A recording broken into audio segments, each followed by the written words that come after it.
And I'll pay you $25,000. Now this is back in the 40s. Man, that's a lot of money. Satchel said, not being dumb, said, yeah, I'm there too. They agree on the stadium. They close it off, of course. They invite a few people they both know and trust,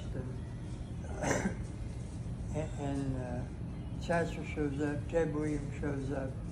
They both limber up. And Ted Williams steps into the box. This is Brooks, not this one. Ted Williams steps in the box and he says, Satchel, I'm ready. Satchel throws the first pitch. Thank you. Satchel throws the first pitch. Williams doesn't swing. He steps out of the box, throws his bat down, walks out to the mound and says, Satchel, I'm still going to pay you $25,000, but I'm not standing in for another pitch. And Satchel, because they liked each other and knew each other, Satchel said, what? I mean, is it something he said, no, Satchel, you're you. I'm just not standing in for another pitch. Reporters, a couple of guys they did invite, were talking to Ted afterwards because they always ask him after he faced Bob Gibson or Whitey Ford or anybody who was great. What was that like? Ted Williams was the best hitter ever because he had eagle eyes. He could literally see the seams on the ball. And they would, it would go like this after he faced Gibson. They would say, Mr. Williams, what was that like? And he said, well, when he throws his curved sidearm, he's got several speeds, but when he throws even his fastball, has a little curve, and at the very end, it tails off and it rotates left to right. He could see the ball. He could see the seam. How do you throw that fast and it can still rotate left to right? Because he had eagle eyes. He actually could see it. We all said we could see the seam. He could count the seam. So he would do that. And they asked him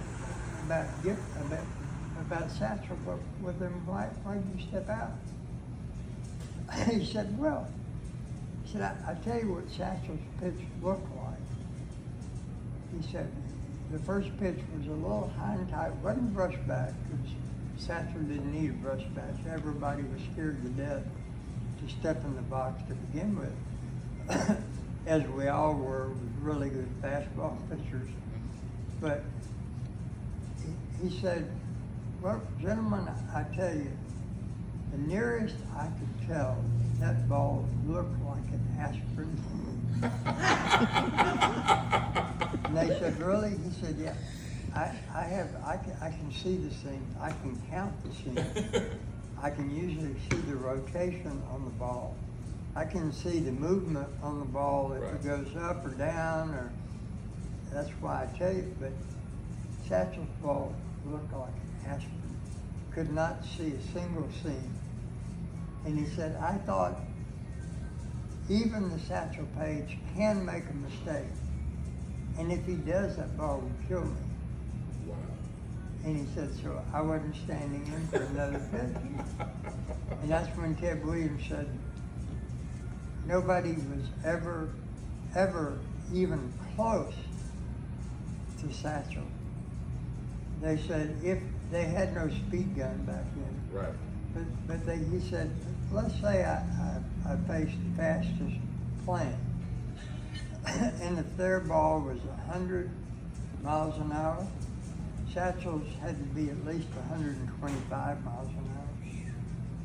They used to hire... Who was catching that pitch? Well, might have been Josh Gibson. Let me tell you, he was catching that pitch. I don't know, but whoever it was, you can bet he was watching that pitch. Who's the best batter in history? Best batter? Batter. Hitter. Ted Williams. Bar none. I gotta ask you, come on now. I ain't gonna know. He knows better. I'll agree with him. Come on now. I'll disrespect you say Astro. Somebody on Astro. actually, no, I wouldn't. Well, no, I can That tell you my comes- best. I can tell you the best one on Astros. That, but I wouldn't say he was the best. Who? I was gonna say I can the best hitter on the Astros. Yeah, But not the best hitter. Okay. yeah. Because Well, there's I don't- difference. I don't keep up with the Astros so much. I watch Altuve, and of course everybody watched Nolan Ryan. And Right. he pitched that many no hitters. You know, Right. if you're a baseball He fan, was you great. watch. And as long as he pitched and as many strikeouts as he has, He was fast he and was as old as awesome. he was. When Satchel was a kid, gangs in his area, and there were some gangs, they would hire him to go with them. You know why? We didn't have guns back then. We didn't use guns or knives. What did thugs use back then? So, What did thugs use back then? well, they might use guns. They might use guns, but when I was a thug, we used our fists. Okay. I was making sure. Okay. A lot.